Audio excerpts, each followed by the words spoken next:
Welcome to The Deal. This is where we deliver the goods on what really goes on behind the scenes in the mortgage world when it comes to real estate and how you can be better prepared for any situation. I am Greg Campbell. And I am Brock Frost. Woo! And that hair is on point today. Thank you. I don't know where it's going, but it's going somewhere. I say man bun with a little part in the back. Could be. And then just let shit go crazy. Could be. Let's get to it, man. So I had a deal recently where purchase price was $665. Okay. Now it was a rural property. There was like 100 and some acres.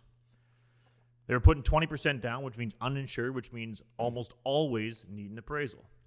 Appraisal came back at $560. At $560. Sorry, it was $655 purchase, came back at $560, $95,000 less. Now the problem though is that when this particular appraisal didn't include all the acreages, it didn't include all the other farm outbuildings and stuff. It just included the main house with a few acres. Yes, of course. So the problem now though is that lenders will lend on appraised value or purchase price, whichever is lower. Really? That's the rule. Everybody will do it. So what happened is that we had $655. They were giving 80% of that, which is like $536 or something. Okay. But now they're going to go 80% of $560. So they have to come up with another. They had to literally come up with $100,000. Yeah. So I had to call the client. I said, "There's a couple issues. First of all, the lender's going to scale your loan back, so you're getting $95,000 less." And then I said, "Second, I have an ethical dilemma telling you to proceed with the purchase that the appraiser is deeming $95K less than what you're paying." Which means you overpaid by $100,000. Right. But they ended up in this case, because the appraisal didn't include all the acreages and the outbuildings, they actually found from a gift, like I think it was their stepfather, $95K more, and they closed the deal. But this was a scramble. Just found it, yeah. But this was the appraisal came back the day before closing. That's insane. And like, and the lender calls me like, "Did you see the appraisal?" I'm like, "I sure fucking did. And I know what you're going to do. You're going to scale back the loan." And they're like, "We have to. It's law. They 80% of the appraised value. Or purchase price, whatever is lower." It happened to me. It happened to me on a property out here in Cumberland one time. There you go. And we knew it. Our offer, ironically, was almost exactly what it appraised at, and it was $80,000 less than what the house was listed at. We got it for $60,000 more than what we wanted to spend. But the appraisal came back, after inspections, after everything, do the appraisal. I was like, forget it. He's like, I'm not spending an extra $60,000. Yeah, screw it. But anyways, the appraisal, we should almost restructure. That's kind of maybe the point of this whole thing is we should restructure the contracts, no conditions, but subject to appraisal. And so what if there's an issue with an appraisal report? Yeah, so that's another thing. It's not just the value. I've had 2 deals canceled before because the appraisal revealed that it was a former grow-op. Okay. Lender cancels the file. And I don't know that. I don't have access to know that. But what happened is the appraiser had information. He had previously appraised the property like 10 years later. He knew it was a grow-up, so he put that in the report. Okay. And the lender reviews it, former grow-up, cancel the file. So he knew it was a grow-up before? Well, he knew it was before. He put it in, former grow-up, remediated, but the lender's like, most lenders don't touch former grow-ups. Right. They're like, we're dead. Cancel. Day before closing. They don't care. Lenders are ruthless. They will cancel it 2 seconds before closing. And so that deal was just done. Yeah. So how do if I get a client and I review their credit, income docs, talk to them about everything, ratios, everything lines up, you're good to go. But I can't fucking control the appraisal. So neither do you. How does somebody? Yeah, you can't choose your own appraiser. You can't. That's another good question. So the appraisal process, and realtors are really bad at understanding this, is that majority of lenders require mortgage brokers, to order appraisals through a third-party system. So let's just say I get you a mortgage with TD. TD says we need an appraisal. We have to go online to one of them is called the National Appraisal Service. We put in the information. The client gets a link to pay by credit card. And then the system arbitrarily chooses one of the approved appraisals from TD. I don't know who that appraiser is until I get the report. Right. We don't control it. We don't control their schedule. And so the realtor's like, "Hey, when's the appraiser coming?" I don't know. I don't control the appraisal's schedule. I don't know who it is. And it's crazy because you would think in a perfect world, it makes sense to me anyways, that the appraiser would come in during the conditional period of the financing. And it never does. It never happens. It's always generally right after conditions are waived, right after. Well, now, because what happens is clients are always reluctant now to pay for an appraisal. They do it last minute. Or in this market, there is no fucking conditions. Yeah, that's true. No, that's very true. It's all the time. And I have another one right now. This appraisal issue. So the guy is sinking, man, sinking. Got 100, almost close to 200 G's in debt. CRA's after him, trying to refinance his house. Right. So I'm going to refinance his house, pay off, take the new mortgage, and pay off all the debts. The appraisal came back $50K less than what we expected.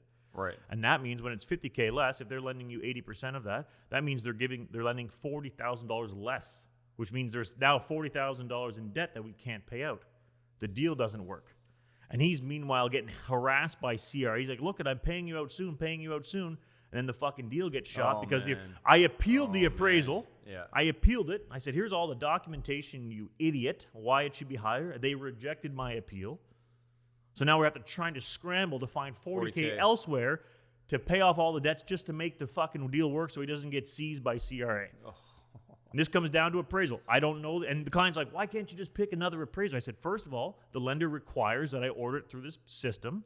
Second of all, there's no guarantee that it will be anybody different. And third, I don't know if there's another appraisal. Maybe he'll do the same, or he or she will do the same valuation as this one. There's no guarantees of anything. And so there's no real magical answer or trick here, right? It's just be aware of just what just can assume happen. that I think realtors now, to protect their own ass, is put an appraisal clause in the offer. Yeah, and I do all the time. Just say unconditional, subject to appraisal, because the appraisal has nothing to do. Okay. It has nothing to do with the buyer, right? An appraiser has to do with the property itself. Nothing to do with the buyer. The buyer is good to go. So when I do like letters of pre-approval, which are, don't mean much either, I always say subject to appraisal. And then subject to you not doing anything to fuck up your own deal, client. Right. It's still unforeseen though. Like a seller might be like, they might have an unconditional offer without that. But I always tell the seller, I said, look, this this is on you, seller, not my buyer is good. Yeah. It's your property that sucks. It's your property that is the risk. And that's tough because everything's just flying. But then the seller says, look, I'll get another unconditional offer. And then what they do is they just tie up the buyer in liability. They're like, oh, you already agreed to buy it. And the buyer's like, fuck, well, I don't have enough money. I can't. The lender's killing my deal because it's an appraisal issue. Damn. I had one where it was the condo corp. There's one recently. So even though it was 5% down and insured, which is rarely requires an appraisal, I sent it to 3 different lenders. And all their answers were the same. So they all asked for the same question, which tells me that this property has been flagged before. Okay. And it was a condo. Because of all 3 lenders and all 3 insurers are asking for the same, they're asking for like financial statements of the corp and like the reserve fund side. I said, this property's been flagged because they're all asking for the same stuff. Right. So we get it. And then basically the appraisal revealed that information, killed the deal. So that means no buyer can buy that property. Because it's the fucking property. So what happens? That's a cash buyer. Kill doesn't cash exist. buyer, but then it's still a cash buyer. You'd be like, this condo's a mess. Right. So I tell clients, well, if you got issues with a condo corp, jump ship, sell that thing, or don't buy it because you're going to be stuck not being able to sell it to anybody because nobody can get financing. This is amazing. Right? So again, revealed in the appraisal. I don't know when I do a file what the fucking condo corp status is. That's a lawyer's job. That's why we get status certificates. But now you're doing unconditional offers on condos with no status certificate. I'm like, you said I was good. Done a few of those this year. You said I was good to go. You are. The condo is a piece of shit. Yeah. I can't control that. So again, realtors should really adjust their conditions. But again, if you're up against 6 different clients, everybody's unconditional.